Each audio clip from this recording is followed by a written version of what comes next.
Ilustres amigos do canal, tudo bem? No vídeo de hoje falaremos sobre o cenário macroeconômico internacional e brasileiro, porque o risco está subindo e quando o risco sobe, as oportunidades aparecem. Tensões aumentando no mercado internacional e a repercussão aqui no Brasil. Por isso eu já te convido. Inscreva-se aí no nosso canal, ative aquele sininho da notificação e diariamente receba os nossos vídeos, porque aqui você já sabe, o melhor investimento é sempre no seu conhecimento. Por isso eu quero começar trazendo para você aqui um resumo do cenário econômico. Essa aqui é a playlist Expectativas de Mercado. Eu particularmente considero a playlist mais importante do canal, em que pese não ser em termos de visualizações. Por quê? Porque se você entender o cenário macroeconômico, fica muito mais fácil para você tomar a sua decisão de investimento. Eu vou trazer aqui um resumo do que vem acontecendo nos últimos 2 anos para você poder então entender um pouco melhor do momento que estamos passando em termos de economia. Bom, quando nós chegamos lá nos anos 2020, mais precisamente lá para fevereiro e março, nós tivemos aquele problema de saúde mundial. Ou seja, nós tivemos aqui o que o mercado chama de Black Swan, ou seja, um cisne negro que não estava previsto e que causou completo arraso no mercado financeiro. Só que veja, aqui tem um detalhe que poucos falam. O mercado de renda variável já estava bastante esticado naquela época e muitas pessoas se esquecem desse detalhe. Por quê? Porque ele vinha crescendo desde 2009 e quando eu estou falando de crescimento, é crescimento mundial, é nos Estados Unidos. E aí você deve estar se perguntando, mas por que você fala de renda variável num canal essencialmente de renda fixa? Faz uma pausa aí. Todo o mercado financeiro é interligado. O que acontece em um influencia diretamente no outro. O maior mercado que nós temos hoje é o mercado de moedas. Depois nós temos o mercado da renda fixa. Então veja, quando as questões estão sempre interligadas, o que acontece em um traz repercussão no outro. Então com esse problema de saúde mundial que nós tivemos e que era praticamente imprevisível, houve uma correção imediata no mercado, principalmente no mercado de renda variável. E o que era para ser, em tese, uma correção sadia, ou seja, os mercados já estavam esticados e precisavam, entre aspas, de uma justificativa para correção, acabou não acontecendo na prática. Por quê? Logo que nós tivemos esse problema, as economias ficaram extremamente devastadas e aí começou uma ação inigualável no mundo inteiro, no sentido então de estimular as economias.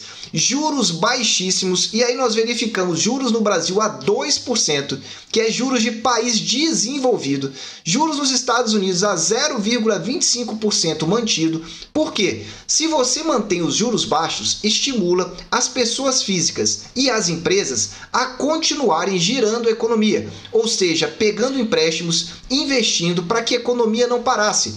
Porque imagina, nesse momento delicado que estava no ano 2000, ou seja, tudo caindo, a liquidez baixíssima, o que aconteceria? O mundo inteiro ia travar. Para não acontecer esse travamento, foi feito isso, estímulos econômicos. E aí o que aconteceu? Nós tivemos uma discussão, se tivemos então a crise econômica mais rápida ou se o crash foi realmente adiado. A maioria entende que houve sim uma crise econômica rapidíssima, a crise mais rápida mundial. Só que aí veio a consequência. Quando você mantém esses estímulos lá para baixo, você além disso jorrou muito dinheiro na economia. E você deve se lembrar aqui no Brasil a quantidade então de estímulos que foram realizados, principalmente de auxílios. E nos Estados Unidos não foi diferente. Lá tinha auxílio federal e auxílio estadual. Ou seja, as pessoas ficaram em casa, mas recebendo recursos. E aí o que aconteceu? Lá no mercado americano, as bolsas já são utilizadas por mais de 60% da população americana. Exatamente isso, 60% já investe em renda variável. Aqui no Brasil não chegou a 5% ainda. E aí as pessoas em casa voltaram a investir. E investir em quê? Em renda variável. Porque se a taxa de juros estava baixíssima, não valia a pena investir então na renda fixa. E aí passamos para o ano seguinte, que foi 2021. Pense comigo, as pessoas com dinheiro, as empresas tomando empréstimo, ou seja, quando você aumenta a circulação de dinheiro no mundo, é o principal motivo causador então da inflação. Então é isso que aconteceu agora em 2021. A inflação explodindo em todos os países do globo. Você deve estar vendo isso aqui no Brasil, não de agora, mas você viu que em 2021 a inflação fechou nas alturas e vamos falar sobre ela aqui nesse vídeo de hoje ainda. E aí qual é o cenário agora? Aumento das taxas de juros. Aqui no Brasil já está subindo e vai continuar subindo um pouco mais. E nos países desenvolvidos, você vai ver como é que está a situação. Mas eu já tenho falado aqui que a projeção é de aumento da taxa de juros nos Estados Unidos. O mercado projetava 3 aumentos como certo. Depois passou a dar 4 aumentos como certo.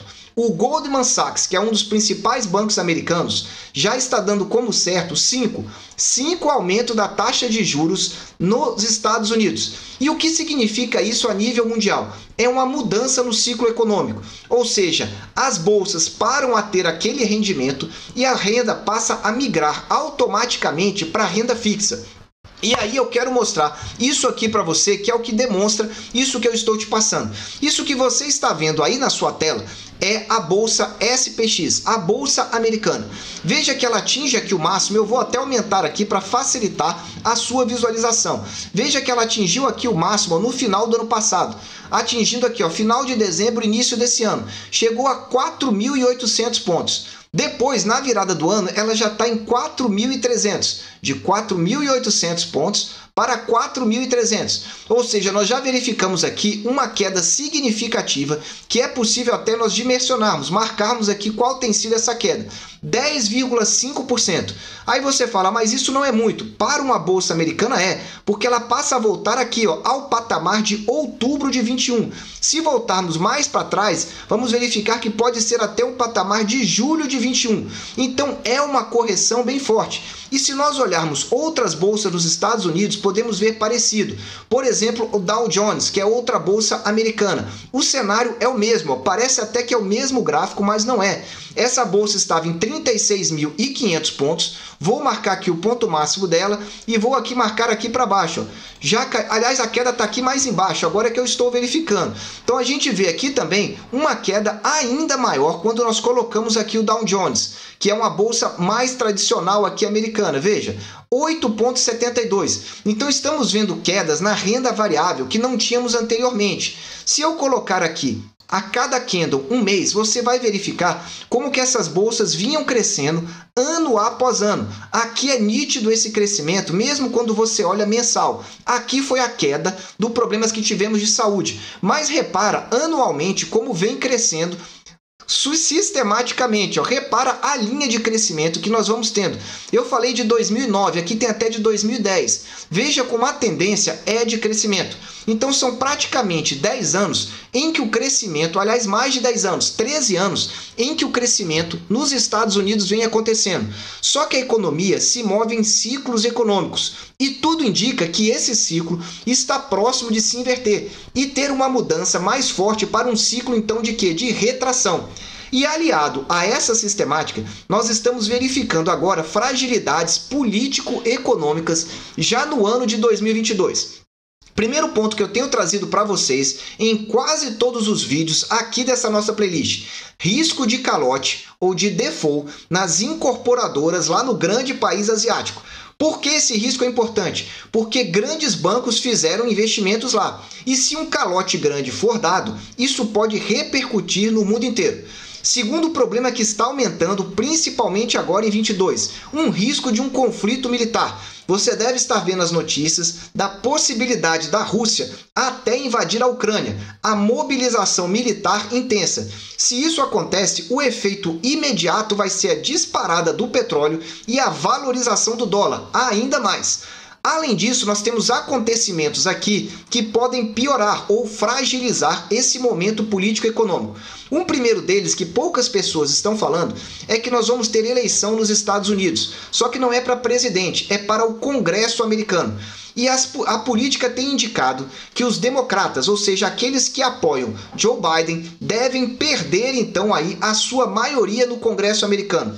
E qual é a repercussão disso? A dificuldade de gestão pelo presidente americano, ou seja, não conseguiria mais aprovar as suas reformas e a economia poderia travar. Veja que detalhe importante. E aqui no Brasil, nós temos riscos fiscais muito atrelados à questão da eleição. Temos candidatos aí indicando medidas populistas, revogação de reforma da Previdência, reforma trabalhista, enfim. Esse é o cenário que nós estamos verificando para 2022. Por isso, já dê aquele super like que agora vamos detalhar um pouco melhor do que está acontecendo. Só que antes eu quero te indicar esse vídeo que eu gravei aqui, ó. Já que falamos de eleição, o que acontece nas taxas do Tesouro Nacional em época de eleição? 2010, 2014 e 2018, com uma análise detalhada para você. Assista lá que você vai gostar. Falando um pouco da economia internacional, começando aqui com pedidos de seguro-desemprego nos Estados Unidos. O que é importante você entender dos Estados Unidos é que o mandato do Fed, ou o Banco Central Americano, está baseado em duas principais premissas. A primeira delas, a manutenção do emprego formal, ou o que eles chamam de pleno emprego, algo em torno aí de 3 a 4% no máximo de desemprego. Ou seja, se o pleno emprego está estabelecido, significa então que já é um ponto positivo para o Banco Central. E o segundo ponto é o controle da inflação.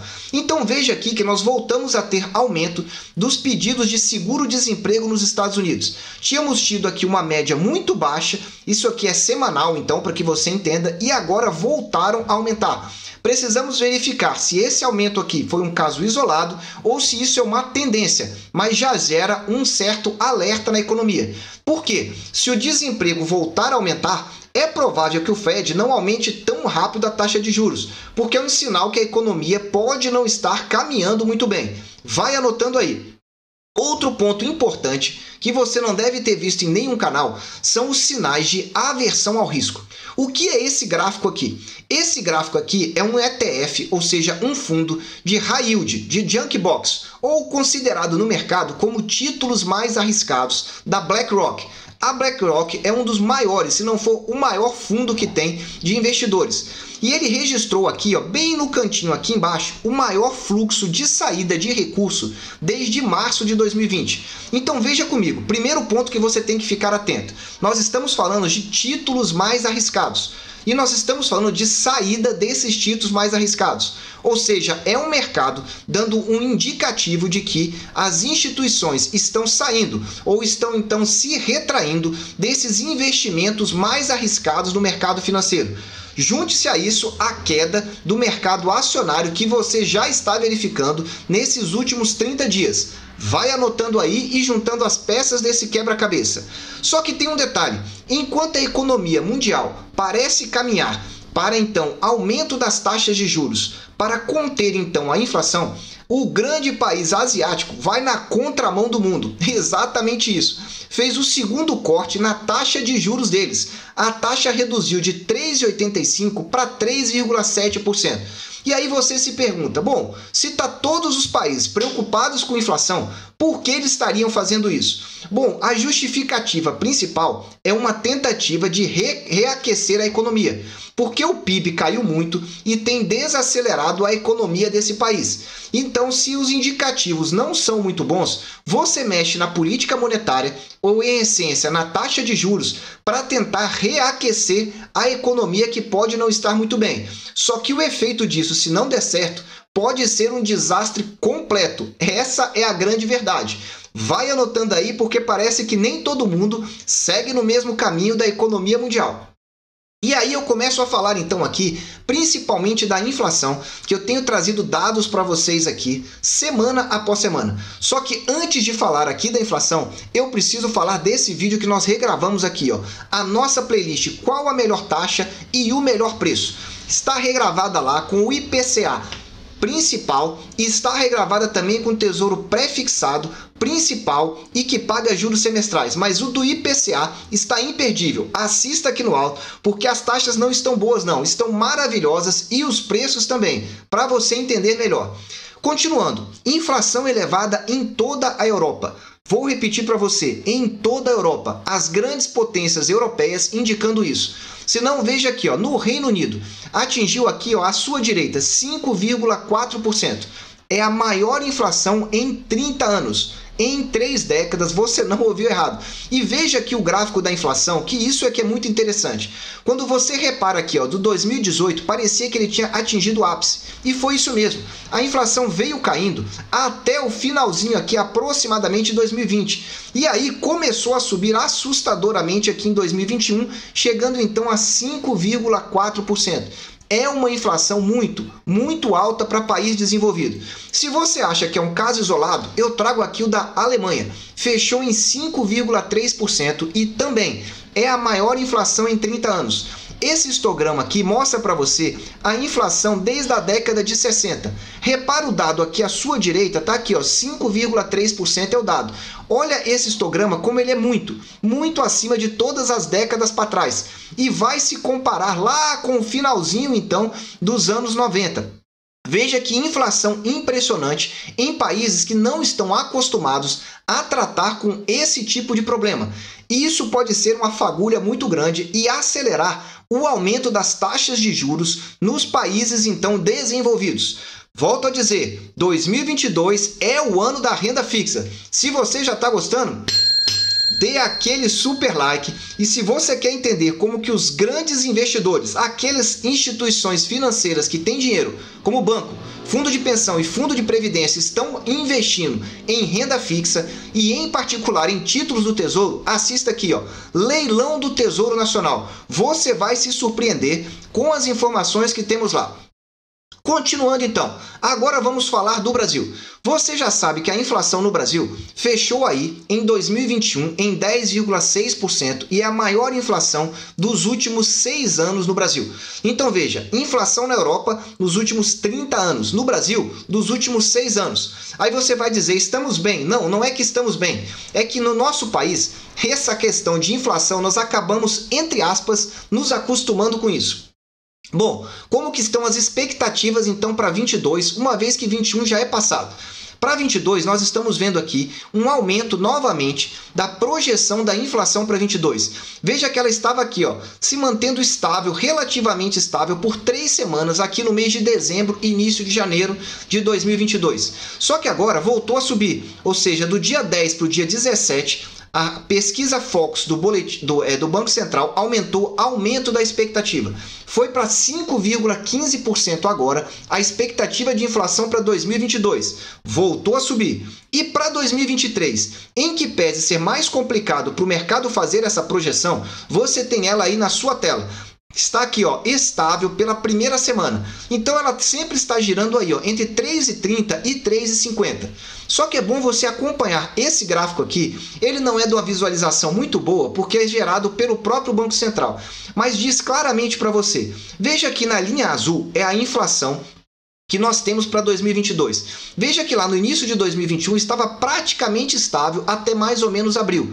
Depois ela começa com uma subida um pouco discreta. Quando nós chegamos aqui no meio do ano, ou seja, no meio do ano de 2021, a inflação aumenta sensivelmente. Então veja, essa projeção de inflação continua alta para 2022. E a linha vermelha é a inflação para 2023. Veja que também é praticamente estável, só que agora começa a ter uma tendência maior de elevação. Estamos acompanhando aqui para que nós possamos trazer informação sempre atualizada aqui para você. E olha, se você quer taxas atualizadas, taxas boas mesmo, é no mercado secundário. Estou falando de pré-fixado acima de 13,5%. Você não ouviu errado, 13,5%. Temos IPCA pagando taxa pré, mais a inflação de quase 7%. Assista aqui no alto que você vai se surpreender com esse vídeo. Vamos lá. Falando agora da taxa Selic. Se a inflação está aumentando, qual é a projeção do mercado para a nossa taxa de juros? Lembrando você, e agora faça uma pausa aí.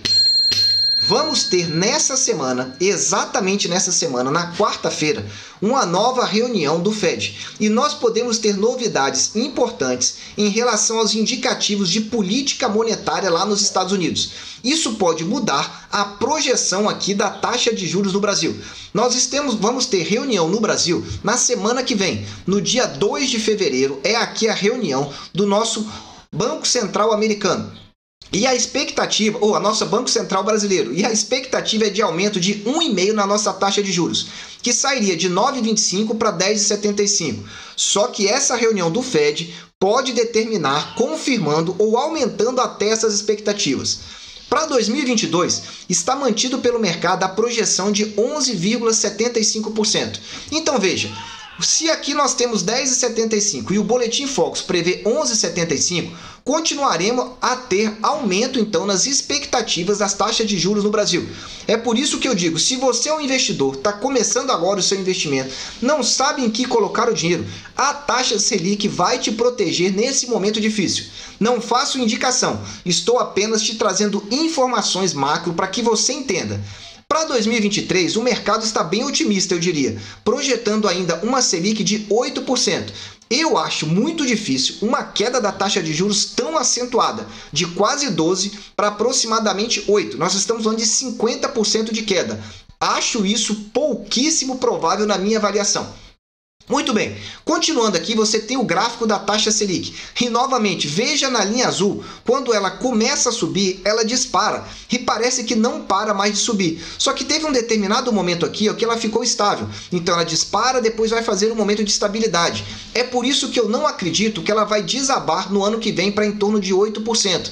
Por quê? Determinado momento, o Banco Central vai precisar parar um pouco esse aumento e aguardar alguns meses para verificar se a política monetária está ou não trazendo efeito. Mas enfim, vamos acompanhando, mas o resumo é: taxa de juros continua alta em 2022 e, na minha opinião, 2023 também, ela não vai cair tão fortemente assim. Se você está gostando, deixa aí aquele super like aí e não deixe de acompanhar então aqui os vídeos do nosso canal e se inscrever. Para encerrar aqui, vamos falar do PIB. O PIB de 2021 deve fechar em 4,5%. Mas para 2022, como está a situação? O que o mercado está projetando? É a primeira semana de estabilização, ou seja, parou de cair o PIB no Brasil. Veja aqui, o PIB há 8 semanas atrás estava projetado em 0,5%, lá no início de dezembro. E agora está aqui, 0,29%, estabilizando aí entre 0,28 e 30%, é o que nós temos de estabilização. Só que ainda estamos com a projeção de PIB baixíssima e diversas instituições financeiras têm indicado retração, PIB negativo. E eu acho que a chance disso acontecer aumenta a cada dia. É só você verificar. Taxa de juros está subindo e o Banco Central brasileiro já declarou guerra à inflação. Então ele já fez a sua escolha. O principal combatente é a inflação. E se você combate a inflação, você prejudica sensivelmente o PIB. Veja que o nosso Banco Central, em momento algum, fala em preocupação em relação ao PIB, em relação ao desemprego, mas sim com relação à inflação. E para 2023, o que nós estamos tendo aqui? Estamos tendo a primeira semana de elevação, aliás, de redução, perdão. Depois que nós tivemos aqui, continuamos caindo. Eu esqueci de alterar, veja, sai de 1,95 para 1,90, 1,85. Aí estabiliza em 1,80. Depois cai para 1,70. Sobe para 1,75 e volta a cair de novo. Então a expectativa do PIB, somando os 2 anos, é de não chegarmos em 2% de crescimento nos próximos 2 anos. Vou repetir, menos de 2% de crescimento nos últimos 2 anos. Isso é péssimo para a economia brasileira e, juntando com o cenário mundial de retração, a preocupação só aumenta. É por isso que eu continuo dizendo, 2022 é o ano da renda fixa no Brasil. Eu desejo sempre que você esteja na presença de Deus, que você aproveite o tempo com a sua família e que fique de olho nos sinais das economias mundiais. Um abraço e até o próximo vídeo.